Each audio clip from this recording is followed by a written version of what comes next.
Ruth number 17 എന്ന സിനിമയിലൂടെ നമുക്ക് മുന്നിലെത്തിയ രണ്ടു പേരാണ് നമ്മുടെ ഒപ്പം ഉള്ളത്. അഖിൽ അഞ്ചു, വെൽക്കം ടു മാജിക് ചാനൽ. ആദ്യം തന്നെ ഒന്ന് പരിചയപ്പെടുത്താമോ? ഞാൻ അഖിൽ പ്രഭാകരൻ, ആർട്ടിസ്റ്റാണ്. കുറച്ച് സിനിമകൾ ചെയ്തിട്ടുണ്ട്, മലയാളത്തിൽ കുറച്ച് സിനിമകൾ ചെയ്തിട്ടുണ്ട്. തമിഴിലെ ഫസ്റ്റ് മൂവിയാണ്.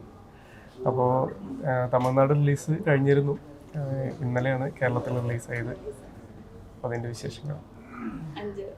ഞാൻ അഞ്ജു പാണ്ഡ്യ, എൻ്റെ നാട് വന്ന് കോഴിക്കോടാണ്. ഇത് തമിഴിൽ എൻ്റെ ഫസ്റ്റ് മൂവിയാണ്. പക്ഷെ മലയാളത്തിൽ ഞാൻ ഏകദേശം ഒരു 7 മൂവീസിലും ഏതായി ചെയ്തിട്ടുണ്ട്. പിന്നെ ഞാൻ പ്രൊഫഷണലായിട്ട് എയർ ഹോസ്റ്റസായിട്ട് വർക്ക് ചെയ്യുകയാണ്, സ്റ്റിൽ വർക്ക് ചെയ്തുകൊണ്ടിരിക്കുകയാണ്. പിന്നെ ഒരു ഡാൻസറാണ്. എന്നെപ്പറ്റി പറയുന്നത് ഇതൊക്കെയാണ് പറയുന്നത്.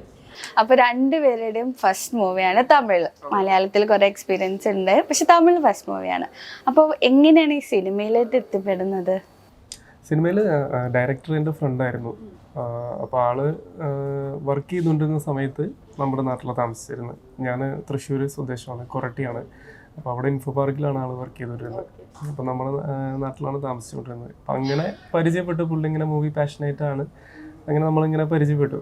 അത് കഴിഞ്ഞിട്ട് പുള്ളി ഒരു തായ്നിലം എന്ന് പറഞ്ഞൊരു തമിഴ് സിനിമ ചെയ്തു.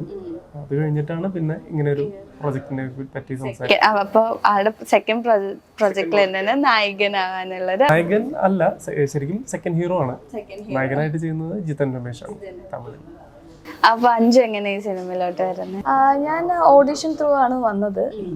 ഫസ്റ്റ് ഈ പറഞ്ഞ പോലെ തന്നെ ജോബൊക്കെ കഴിഞ്ഞ് വരുമ്പോഴാണ് ഡയറക്ടർ എന്നെ കാണുന്നത്. ഫസ്റ്റ് ആ ലുക്കിൽ ഞാൻ ആപ്റ്റ് അല്ലായിരുന്നു, അത് എനിക്കറിയില്ലായിരുന്നു. പിന്നെ അത് കഴിഞ്ഞിട്ട് ഷൂട്ടൊക്കെ കഴിഞ്ഞപ്പോഴാണ് പറയുന്നത് ഞാൻ നിന്നെ റിജക്റ്റ് ചെയ്തിട്ടുണ്ടായിരുന്നു എന്നുള്ളത്. ആക്ച്വലി അതെനിക്ക് അറിയില്ല, കാരണം നമ്മൾ ഗ്രൂം ചെയ്തിട്ടുള്ളത് ലൈക്ക് നമ്മൾ ഈ ജോബിന് പോയി വരുന്നത്. അപ്പോൾ വരുമ്പോൾ അവർ ഉദ്ദേശിച്ചൊരു ഇത് എൻ്റെ ലുക്കിലില്ലായിരുന്നു. കാരണം അവർക്ക് വേണ്ട എന്താ പറയുക, വിത്തൗട്ട് മേക്കപ്പ്, അതായത് ഭയങ്കര ക്ഷീണം പിടിച്ച് അങ്ങനെയൊക്കെയുള്ളൊരു ലുക്കാണ് ഓൾറെഡി ഡയറക്ടറുടെ മനസ്സിലുണ്ടായിരുന്നത്. പിന്നെ അത് കഴിഞ്ഞ് ഓഡീഷന് വിളിച്ചു കഴിഞ്ഞപ്പോൾ അവർ ഓക്കെ ആയി. പിന്നെ നമ്മൾ ഷൂട്ടൊക്കെ തുടങ്ങി. അത് കഴിഞ്ഞിട്ട് അത് പറഞ്ഞത് അത് അവരുടെ ഭാഗ്യം. ഞാൻ അങ്ങനെ പറയും, ഷൂട്ട് തുടങ്ങി കഴിഞ്ഞപ്പോൾ ഞാൻ പറഞ്ഞു ഞാൻ നിർത്തിയിട്ട് പോകട്ടോ, എന്നെ ഒഴിവാക്കിയതാ നിങ്ങൾ, അതെ നിർത്തിയിട്ട് പോകട്ടോ. പിന്നെ ഞാൻ ചെയ്ത MIT മൂസ എന്ന് പറഞ്ഞിട്ടുള്ളൊരു വർക്ക് അവർ കണ്ടിട്ടുണ്ടായിരുന്നു.